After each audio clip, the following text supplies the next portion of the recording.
Hi Darren, Joe here from the Celtic Manor Golf Academy. As requested, I'm just going to take a quick bit of time to do some video analysis of the footage you've sent us in via Twitter. I've also taken into account the Twitter war that's going on between yourself and Reese Enoch. So we're going to stack you up against Reese. I flipped him left-handed and we're going to see how you compare. So first of all, as you can see from a static address position, not a vast amount of difference. Your feet both shoulder width apart, ball slightly forward of centre, and both in quite a nice balanced setup position here. I just want to take some time to point out your shoulder angle.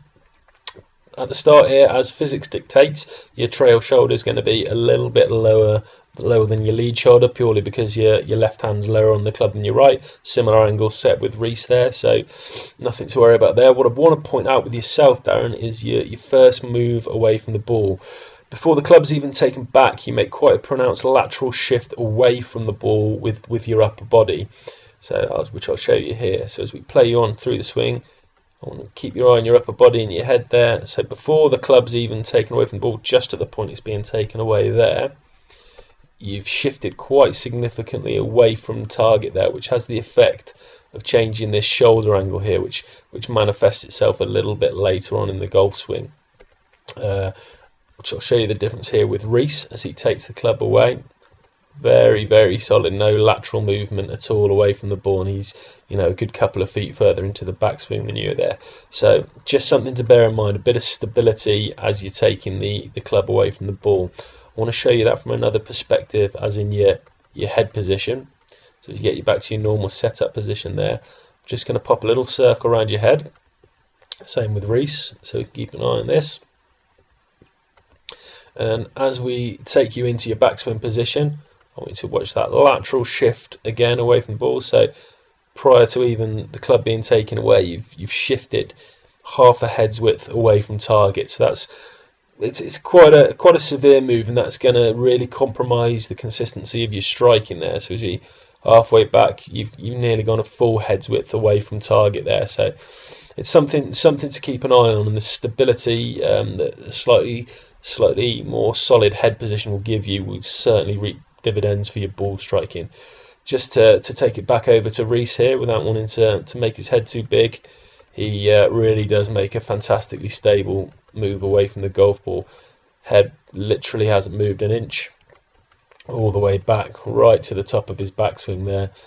That kind of stability is really what gives Reese a lot of his power. People see the long drives and the clubs he hits into holes and potentially can think it's just a lash. One of the good reasons Reese hits it so far is because he very, very rarely misses the middle of the club face. So it's the quality of strike as well as the speed he creates, which results in the distance he hits the ball. So as we take you both back down to address here,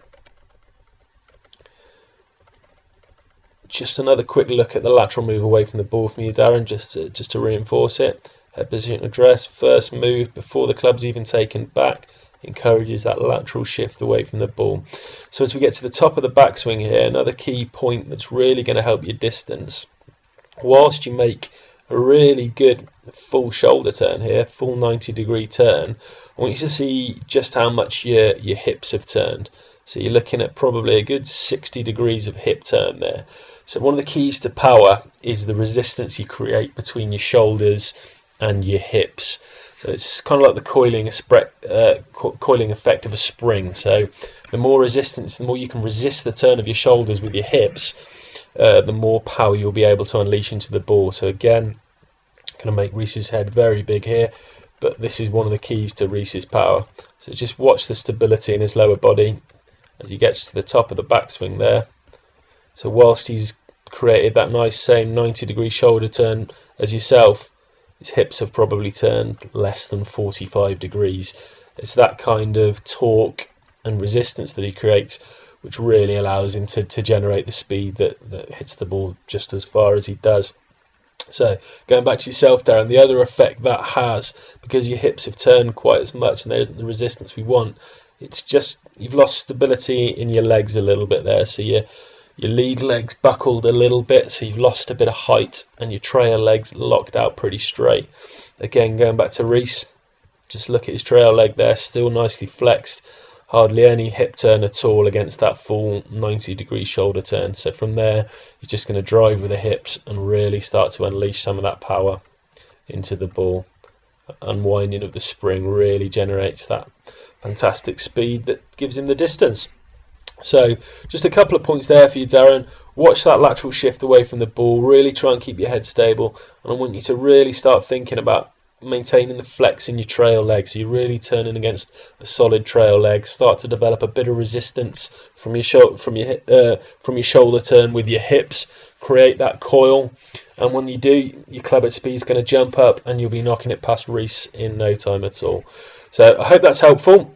Something to work on. If it's anything we can help you with, do drop into the academy and we'll do some drills with you and really start to make some changes.